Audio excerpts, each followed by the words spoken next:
Good morning. So I'm going to be chatting with you this morning about lay chaplaincy, and don't worry, it's big font. So every year at our annual general meeting, the members of the Unitarian Congregation of Mississauga appoint or affirm one or two lay chaplains. The Canadian Unitarian Council defines lay chaplaincy as follows. Lay chaplaincy is an important outreach program of the Canadian Unitarian Council and of the Lay Chaplains Congregation. Lay chaplains represent Unitarian Universalism and their congregation in the wider community. They are expected to serve in a manner that celebrates and dignifies the special occasions they commemorate, adding spiritual depth to the lives of individuals and communities. They should always interact with the wider community in a professional manner and be able to articulate and model Unitarian Universalist principles and practice.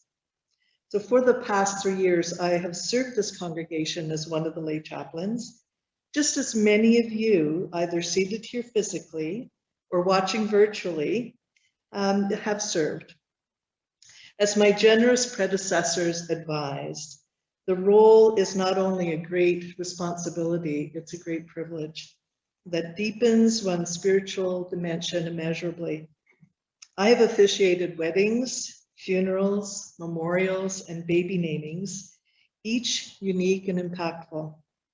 My intention today is to share some of the learnings from those undertakings with a view to thanking you for the privilege and to encouraging you to consider serving in this way yourself. Why do we need ritual? One of my greatest life influences has been Carl Gustav Jung, the Swiss psychiatrist and psychoanalyst, regarded by many as the founder of analytical psychology. Jung believed that we are badly in need of a symbolical life. In his words, we only live banal, ordinary, rational or irrational things, but we have no symbolic life. Where do we live symbolically? Nowhere except where we participate in the ritual of life. Carl Jung concluded that the rejection of religion as the antithesis of reason has led to an imbalance in our world. The 6 sources of Unitarian Universalism acknowledge Jung's view, avowing the direct experience of transcending mystery and wonder, and counseling us as well to heed the guidance of reason. Besides respecting world religions, we also espouse the spiritual teachings of earth-centered traditions, which celebrate the sacred circle of life. Ritual is more than routine. For example, you may have a morning routine of a hot beverage, reading, exercise, whatever that looks like for you. But if your actions and thoughts are carried out mindfully and intentionally, this routine may be elevated into a ritual. Most of us are familiar with rituals attached to the rites of passage, birth, death, attachment, those experiences that serve to mark life's transitions with the intention to honor and recognize those changes as significant events, sometimes celebrated with others. Even some animals, such as elephants, have been observed engaging in rites of passage, like birth and death, with communal behaviors that are replicated in disparate communities. Ritual, whether solo or in company, lifts us beyond our mundane. What makes a ceremony? Well, there's a beginning and an end, marked by an action such as lighting or extinguishing of a candle. There's an element of symbolism like music, readings, meditation, significant objects or pictures. There's a solemnity and an outside of the ordinary aspect that sets a ceremony apart from regular life. Presently, we are on the cusp of spring, a time where we may engage in rituals that transcend time and with rites that have been chronicled over millennia, the millennia of human existence. in symbols of renewal of life like eggs and bunnies, resurrected deities like Osiris, Inanna, and Jesus, fertility rites associated with the cycles of our agriculture and nature in general. I'm not sure where chocolate figures in all of this, but I'm all for it. In the most general of terms, ritual connects us humans with forces and concepts beyond our temporal selves and elevates our existence beyond the mundane and ordinary. It serves to acknowledge mystery and commonly held experiences of life in all of their manifestations. So what about lay chaplaincy and ritual? It is in the creation of a ritual or ceremony that a lay chaplain meets the joys of true service. Fundamentally, we recognize that a human life is sacred. It is sacred in its being born, it is sacred in its living, and it is sacred in its dying. Individuals who reach out to lay chaplains often have complex needs based on their previous experiences with more traditional religions. I've officiated for a person who was locked up in a psychiatric facility for decades, a youth taken by cancer, whose only living relative was a young brother, one who spent an entire lifetime as part of a devoted couple whose whole social life was themselves to the exclusion of all others, a person who died after 20 years in a coma, another who transcended a progressive, debilitating disease over 40 years to inspire fierce loyalty amongst family and friends. Each of these remembrances entailed a set of symbols and images that anchored the ceremony. A wolf pacing a zoo's cage while his family calls for him in the forest. A raven soaring to the heavens to bring messages from Earth to the Creator and back again. The down-home nostalgia of Great Big Sea. A casket decorated with celebratory and sometimes joyfully rude graffiti. Each of these rites emphasize to me that all families are complicated and that love transcends time, space, and circumstance. We are all familiar with the saying, it takes a village to raise a child. Baby namings are joyful celebrations of both the new life and of the village. This ceremony expresses the joy of creating a family and acknowledges those who will support both parent and child.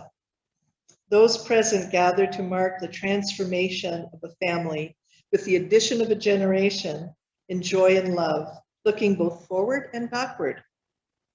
The baby or young child is formally welcomed into the fold, and the elders express their respective responsibilities to guide, protect, teach, and uphold. So ritual and routine. Thomas More, not the sainted former High Chancellor of Britain, but the American writer and psychotherapist wrote, "The Reenchantment of Everyday Life." In it, he advises how to bring a transcendent dimension into our everyday lives. Surround yourself with beauty, he urges. In a host of ways, he describes how one can imbue the sublime in our personal environment, however humble. He advises us to incorporate elements that sing to our soul and invite it into communion. For me, this means kitty cats, strong colors on my walls, collections of rocks, pictures of nature, music constantly in the background, and a weekly gathering of family, both birth and chosen, to share food, stories, and hugs. It means walks along the Etobicoke Creek and time spent on Batchewana Bay, communing with the elementals in anticipation of those random magical encounters with spirit animals. It means poetry and meditation like Wagamis, Rumi, Hildegard von Bingen, Al Purdy, Philip Levine, Denise Levertov, and Ralph Waldo Emerson. Perhaps their life stories, perhaps you wish to transform your living space in a Marie Kondo Shinto-based ritual, taking every possession into your hand, keeping it if it sparks joy, or thanking it for its service as you donate or recycle it. It may be that you want to reinvent an attitude, such as your approach to household tasks, moving from contemplating them as unpleasant chores to mindful exercises of gratitude, regarding the sacredness in each one. Thank you for this dirty laundry to wash. It means I have clothes to wear and water in which to wash it. Thank you for this floor to clean. It means I have shelter and the means to keep it free from germs. Or perhaps you want to change your reaction to the world, as Jack Layton's parting words. My friends, love is better than anger. Hope is better than fear. Optimism is better than despair. So let us be loving, hopeful, and optimistic, and we can change the world. Alternatively, you may be facing an unwanted or seriously upending transformation where you want to contemplate support and comfort in the unfolding of the challenge. Ritual blesses these transformations with meaning and significance. And what about prayer? One of the key elements in the role of the lay chaplain is to ensure that the request from the individual or family that you are serving cannot be incompatible with your own beliefs. One of the areas in which I've needed to unpack my own attitude has been in the concept of prayer. The communication of large ideas, feelings, and discernments is challenging. One may attach significance to a traditional recitation of gratitude, of longing, of celebration, from personal history or discovery. Whether the intention is to communicate with a deity, invoke the law of attraction, or simply to express a strong feeling, we may call on the words of others to express our own intimate thoughts. So if the Lord's Prayer brings comfort, the Lord's Prayer is in the service. If a psalm, a sutra, a poem expresses what is in a heart, that is what will be in the service. There have been no incompatible requests so far. Personally, I'm still involved in an internal debate about prayer as a phenomenon and have not reached a definite conclusion.